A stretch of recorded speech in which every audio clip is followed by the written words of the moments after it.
Assalamualaikum warahmatullahi wabarakatuh. Saudaraku semua yang dirahmati Allah dimanapun berada, saya tertarik ingin membahas tentang si botak Fuad Pleret ini. Mulutnya sudah keterlaluan, terlalu offset jauh kepada Gus Ikdam.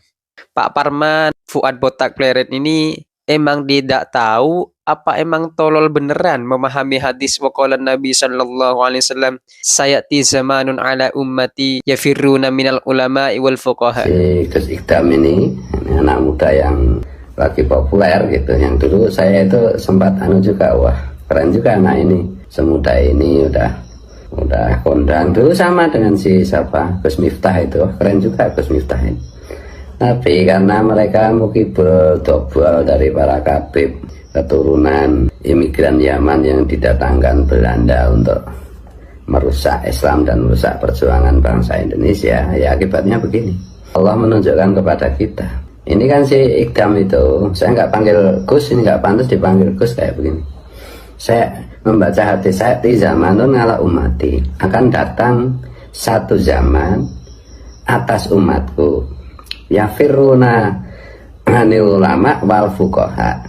Artinya itu kan mereka menjauh, berlari dari ulama dan dari fuqaha, ya toh? Artinya kan begitu. Nah, sama si Ikdam diartikan dengan menyisipkan apa itu penyesatan, berlari dari ulama, berlari dari habib, berlari dari kiai. Loh, mana kata ulamanya itu? Yafirruna anil ulama wal fuqaha. Orang nggak ada kata habibnya itu. Seandainya habib itu benar keturunan Nabi, itu pun nggak boleh. Apalagi habib itu jelas-jelas secara saintifik, secara ilmiah terbukti bukan keturunan Nabi. Ini maksudnya itu kan si Ikdam itu kan apa itu menyuruh semua orang yang minimal yang mendengarkan atau penggemarnya untuk tidak meninggalkan Habib, untuk tidak meninggalkan orang yang menipu umat dengan nasab palsunya, orang yang merusak Islam, orang yang merusak Pancasila, orang yang merusak Bhinneka Tunggal Ika. Ini Ikdam ini terbuat dari apakah hatimu? Kamu terkenal, kamu hebat, kamu dengan begitu kamu punya duit banyak, itu kan semua dari umat. Nah, kok tega kamu itu mengkhianati umat? Tega kamu mengkhianati Rasulullah. Rasulullah kan bersabda juga, siapa yang apa itu menyandarkan kata-kata, menyandarkan pada Rasulullah, padahal Rasulullah tidak bersabda. Faliyata bawak mangadahu finar kan. Apa sih Ikdam itu udah pesen tiket tempat duduk di neraka gitu. Nah, ini kalau Ustadz Suparman Abdul Karim, sahabat saya dari Lampung itu membahasnya halus. Kalau saya terang-terangan aja, belak-belakan aja, mau dicetak, dijelaskan terang-terangan aja, nggak mau paham kok. Betul. Nah, ini contoh bagaimana apa itu para mukibul, para pembela Habib itu disesatkan oleh Allah sesesat-sesatnya. Ya, Ikdam itu bertobatlah kamu, Gus Ikdam. Ya tak panggil Gus lah kamu, karena kamu terkenal, kamu punya santri gitu ya. Ya bertobatlah kamu sebelum Allah semakin menyesatkan kamu.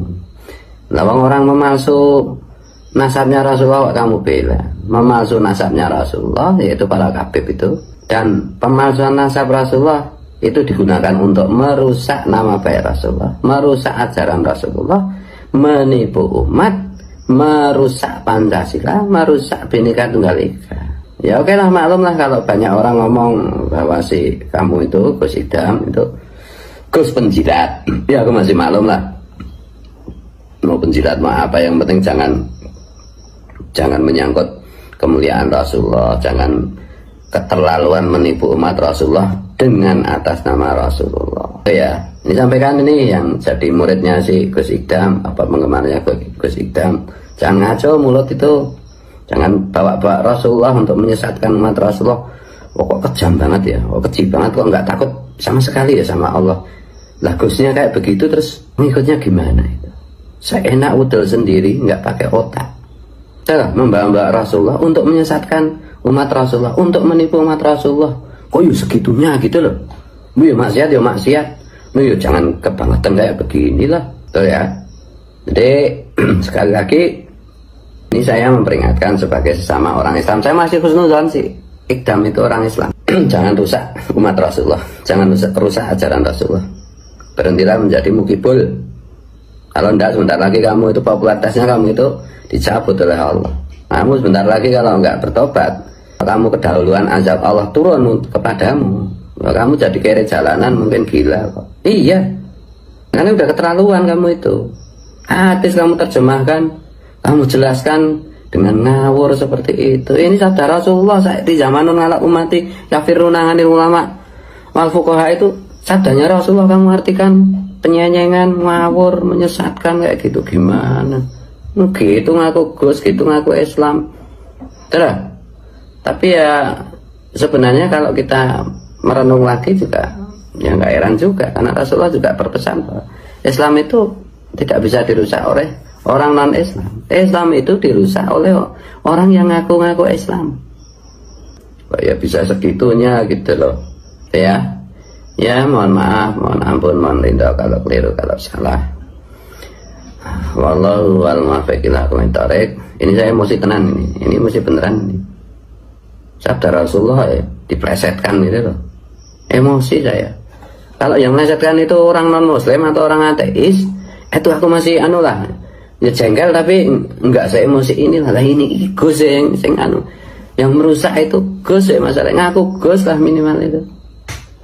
Kalau saya misuh-misuh yang paling pol pun rasanya nggak mewakili kejengkelan, itu loh. Sakar mukus, Gus ikdam. Bocil ya, pengen nyemplung neraka ya terus ke. Ini raka pengen nyemplung neraka ya tobat. Sampean tobat. Dan tobat, merah tobat lo salah azab Gusti Allah turun we mutiar. Wallahu a'lam bishawab. Assalamualaikum.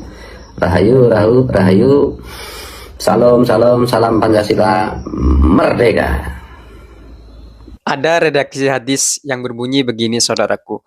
Waqala Nabi sallallahu alaihi wasallam, sayati zamanun ala ummati yafiruna minal ulama wal fuqaha. Jadi fahamnya Pak Parman dan si botak Fuad Pleret ini, para habaib bukan termasuk ulama baik.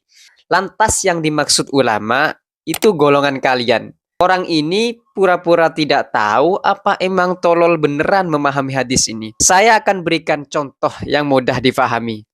Kalau habaib menurut kalian bukan golongan ulama, apakah hadis tersebut menyebut kiai atau gus?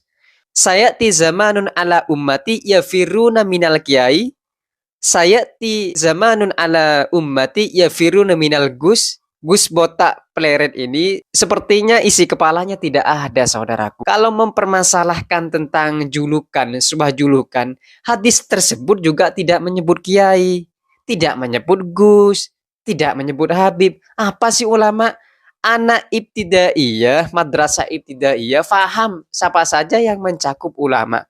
Pak Parman dan si botak Fuad Pleret nih, yang dimaksud ulama itu orang yang mempunyai pengetahuan di dalam agama Islam, menyebarkan agama Allah, meneruskan perjuangan Rasulullah Shallallahu Alaihi Wasallam.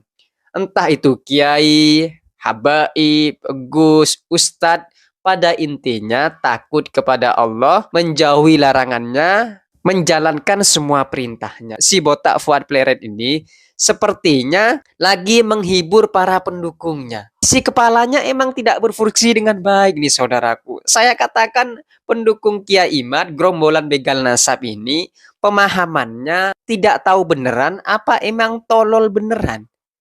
Saya katakan sekali lagi, tadi mempermasalahkan hadis itu tidak menyebut seorang habib baik. Saya katakan sekali lagi, sayati zamanun ala ummati yafiruna minal kiai. Apakah ada hadis redaksi seperti itu? Fuad Pleret si botak, kalau memahami hadis jangan begitu.